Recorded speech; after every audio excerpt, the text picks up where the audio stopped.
ముఖ్యమంత్రి కేసీఆర్ పై బీజేపీ నేత విజయశాంతి తీవ్ర వ్యాఖ్యలు చేశారు. కేసీఆర్ రిటైర్మెంట్ తీసుకోవాల్సిన సమయం వచ్చిందని ఘాటు వ్యాఖ్యలు చేశారు. నేను రాజకీయాల్లోకి వచ్చి ఈ రోజుతో 25 ఏళ్లు అయిందని, ప్రజా జీవితంలో ఉండడం సంతోషాన్ని ఇస్తుందని చెప్పారు. కేసీఆర్ కు మహిళలు అంటే చిన్నచూపని, కేసీఆర్ ప్రభుత్వంలో మహిళలు కన్నీరు పెట్టుకుంటున్నారని గుర్తు చేశారు. కేసీఆర్ నీ పని అయిపోయింది, రిటైర్మెంట్ తీసుకో, వచ్చేది బీజేపీ ప్రభుత్వమే అంటూ విజయశాంతి కౌంటర్ ఇచ్చారు. పార్టీ అధికారంలోకి వస్తే పెద్ద ఎత్తున అభివృద్ధి జరుగుతుంది, ప్రజలకు మేలు జరుగుతుంది. అందుకే నేను భారతీయ జనతా పార్టీలో చేరుతున్నామని వారు మాకు చెప్పడం జరిగింది. తప్పకుండా రండి అని మేము ఆహ్వానించాం. సో ఈ యొక్క జాయినింగ్ అన్నది ఇక్కడితో ఉండదు, ఇంకా వస్తుంటారు, అందరూ వస్తారు. మిస్టర్ కేసీఆర్ తొందరగా విఆర్ఎస్ తీసుకుని వెళ్ళిపో.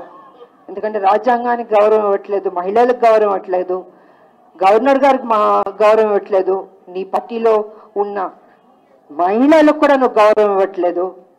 నీ అంత దోపిడీ ముఖ్యమంత్రి తొందరగా వెళ్ళిపోతే ఈ రాష్ట్రం బాగుపడుతుంది అని కూడా తెలియజేసుకుంటూ, ఇవాళ జనవరి 26 మీ అందరికీ తెలుసు నా 25 ఏళ్ళు కంప్లీట్ అవుతుంది. భారత్ మాతా కీ జై తెలంగాణ.